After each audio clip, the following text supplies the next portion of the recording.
Media సంఖ్యలో సిగ్గు media సంఖ్యలో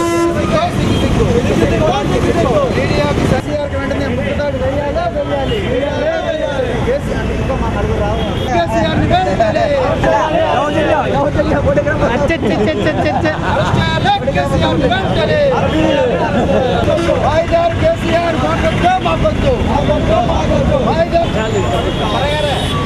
నేను చేసే వ్యాఖ్యలు కానీ మాటలు కానీ ఏ పత్రికకు ఏ టీవీ ఛానల్కి కూడా సంబంధం లేదు.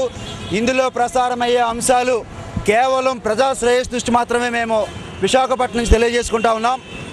మొన్న ఇందిరాగాంధీ, నిన్న జయలలిత, ఇవాళ కేసీఆర్ తరతరాలుగా మీడియాకి సంఖ్యలు వేయాలని, మీడియాని వాళ్ళ పాదాల దగ్గర వాళ్ళ అదుపు ఆజ్ఞల్లో ఉంచుకోవాలని కుట్రలు చేస్తూ ఉన్నారు, ప్రయత్నాలు చేస్తూ ఉన్నారు. తెలంగాణ రాష్ట్రంలో మీడియాకు స్వేచ్ఛ కల్పించాలి, జర్నలిస్టుల మీద పెట్టిన అక్రమ కేసులు కూడా ఎత్తివేసి వాళ్ళందరికీ కూడా బహిరంగ క్షమాపణలు చెప్పాలని చెప్పి నేను కోరుకుంటా ఉన్నాం. ఒకటి రెండు కామెడీ షోలలో తప్పులు ఉన్నప్పటికీ కూడా మన్నించాలని చెప్పి చెబుతూ ఉన్నప్పటికీ కూడా పట్టు వేడకుండా పంతం వేడకుండా ముందుకు పోతున్న ఒక హిట్లర్ మాదిరిగా ముందుకు పోతున్న కేసీఆర్ వైఖరిని మేము తీవ్రంగా ఖండిస్తున్నాం. వెంటనే గవర్నర్ గారు స్పందించాలి.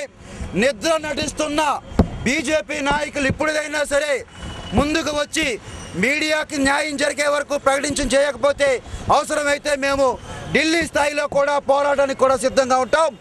ఖచ్చితంగా కేసీఆర్ మాత్రం ఆయన తన స్వభావాన్ని ఒక ఉద్యమ నాయకుడు, ఒక టీవీ ఛానల్స్ కానీ పత్రికలు కానీ విలువ తెలిసిన వ్యక్తి కాబట్టి ఆయనతో మేము కూడా కలిసిపోయి ఉన్నాం. కాబట్టి హైదరాబాద్లో సెటిలర్స్ కానీ తెలంగాణ ప్రజలకు కానీ న్యాయం జరగాలంటే మీడియాని ఫోర్త్ ఎస్టేట్ని కాపాడాల్సిన బాధ్యత ఎంతైనా ఉంది. కాబట్టి తెలంగాణలో మీడియా స్వేచ్ఛను మాత్రం కాపాడాలని మేము డిమాండ్ చేస్తూ ఉన్నాం.